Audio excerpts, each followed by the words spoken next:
It's not hard to make these stuffing.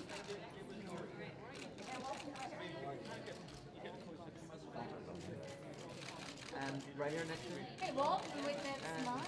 Right here. And Damien, right here. Can you smell this right now for me, please? Well, I mean, there is no like if there is a Quentin, and even like if it's Quentin Smith, chances are you're gonna do it. Just 'cause you're that. Here, what's about to go down right now? What's up, buddy? I saw your boy. I know, right? Handsome. Handsome. He looks like his Not me. Yes, Thank yeah, God. Exactly. Yeah, it's gonna be crazy. I just did. My first audition actually was for this, what turned out to be a very, very, very big movie of the week back when they made those in America, called The Murder in Mississippi. And it was like a 5-time Golden Globe winning movie of the week, insane kind of cast. And I walked in and I had a reading for, I don't know, this one, like a small role or whatever. And the director kind of, I think he passed me like out in the hallway kind of preparing for this or whatever. And I walked into this room and sat there and I did this, and he said, what the fuck was that? Like, what was that? And I said, I don't know. And he said, hold on a second, read this. Go back out in the hallway and read this script.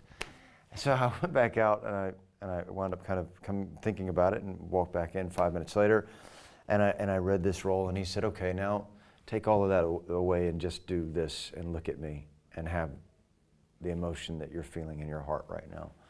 And I did, and he said, okay, thank you very much, and walked out of the room. And 5 minutes later, they had fired the actor that they were bringing in from Los Angeles to play this role, and he gave it to me. Wow. And that was really kind of my first gig, and it was a pretty great role and a pretty cool movie of the week.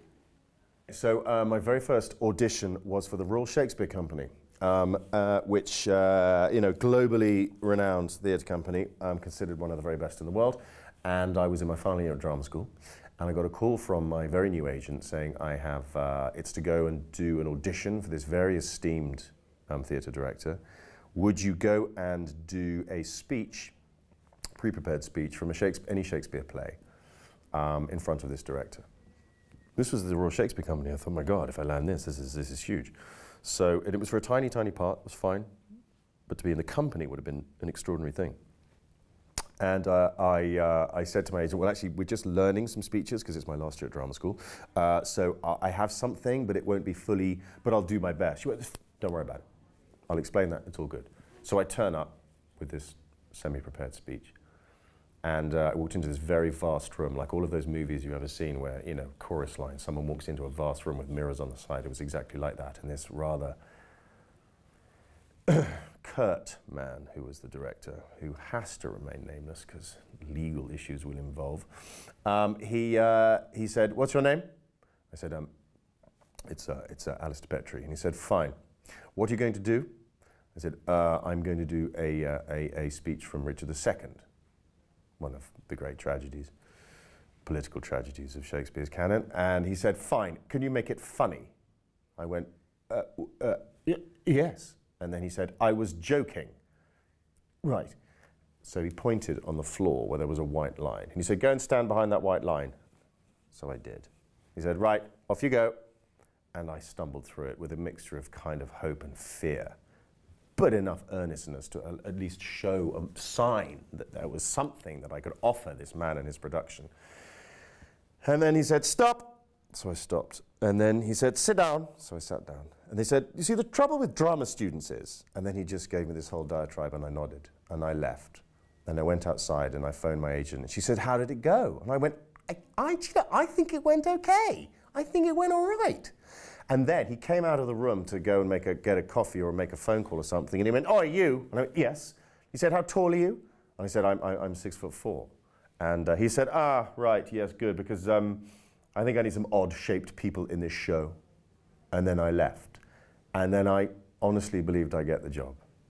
Needless to say, I didn't get the job, and as an opening audition into the world I now inhabit and have inhabited for quite a few years, it was horrendous. But there was Schadenfreude because that same director barely worked after an incident involving an Australian airport, a suitcase of things he shouldn't have had in that suitcase, and it made me smile when it happened. Athletic competition that makes such great films and that resonates so much with our acts and audience. Yeah, I mean, the guy was born to play him. What can I say? What was it like working with him?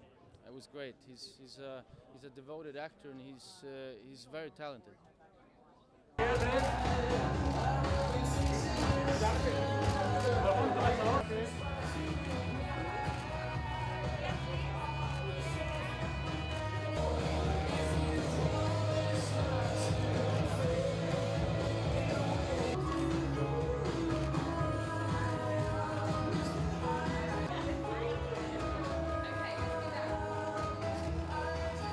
I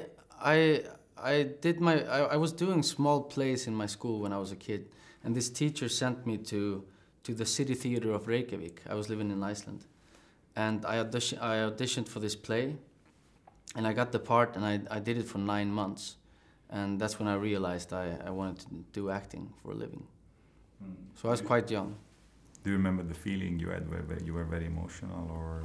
I remember the feeling that when I had been on stage and I came home and it was probably 11 o'clock or 11:30 at night, I couldn't go to sleep. I had to take a bath. I had to, stay up and talk to my mom, and because it gave me a rush.